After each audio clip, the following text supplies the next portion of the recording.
Happy days. Okay, last time you saw me, I'd just come off of a campaign on my winter water, which is on the Pride of Derby complex, Olvers Lake, and I was fortunate enough to catch the biggest mirror in the lake at 38 pound, a fish which I chased for a number of years over the winter periods, and luckily I managed to tag her around April, beginning of May this year. I then moved on to my new syndicate water in the Midlands, a water called Bleasby, and fortunately I'd set myself goals on there, what I wanted to catch throughout the year, and I'd fished it for around maybe 3 or 4 months this year. I was fortunate enough to achieve them goals. One of the goals was to catch one of the originals that were left in the lake. There's probably around 10 or 15 of them which were believed to be 50, 60 year old, and the other one was to catch a 30 pound fish from there. And luckily enough, I'd managed to achieve both of them. I had 2 30 pound fish and 2 of the originals, and one of the fish was actually original and a 30 pounder at the same time, so I was more than happy. I'd actually achieved I'd surpassed what I expected to achieve this year, to be honest with you.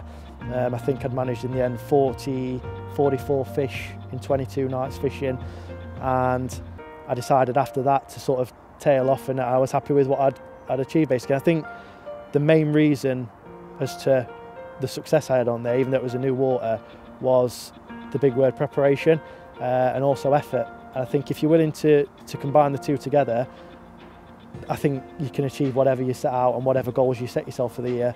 Basically, I work Monday to Friday, so midweek what I was doing on a Wednesday, I was going after work, travelling there with a bucket full of bait and sort of a gripper lead or a weed rake, so to speak, and I was finding my spots prior to the session.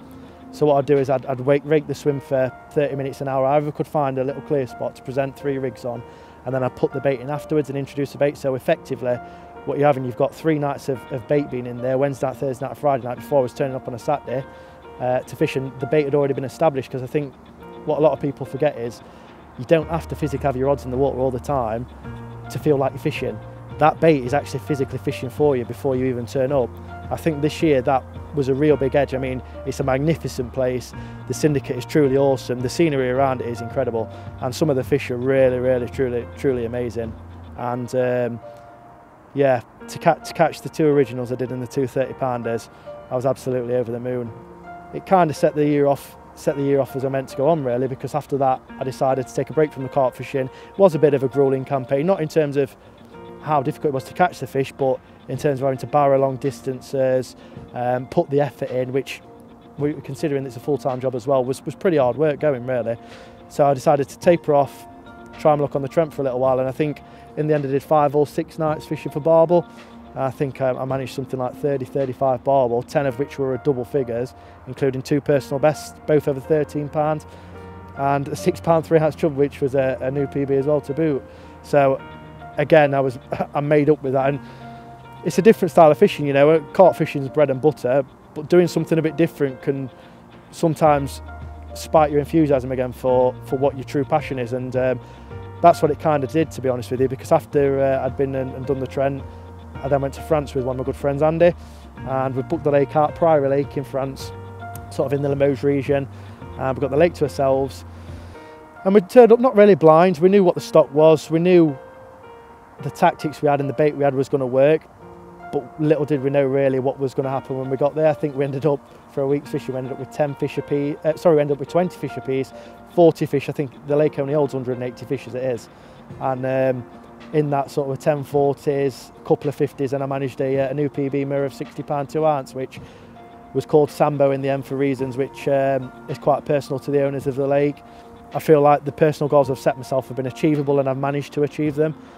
And like I said, holding down a full-time job, I think the 2 big words here are preparation and effort, and without those I don't think I would have achieved the goals that I set myself out to do in the first place.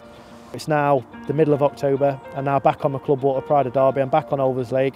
This will see me through to sort of the March, April period again till next year. There's a certain common in here that's around the 36, 37 pound mark that I'd dearly love to catch, so that's my target for the next 5, 6 months or however long I stay on here.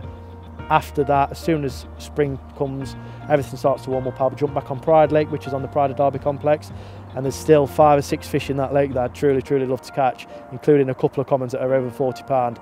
So for next year, my target is to catch another one of those 40 pound commons, and I believe with the preparation and effort that I put in this year, if I can continue to do that next year, I believe that maybe, hopefully, fingers crossed, I can achieve those goals as well.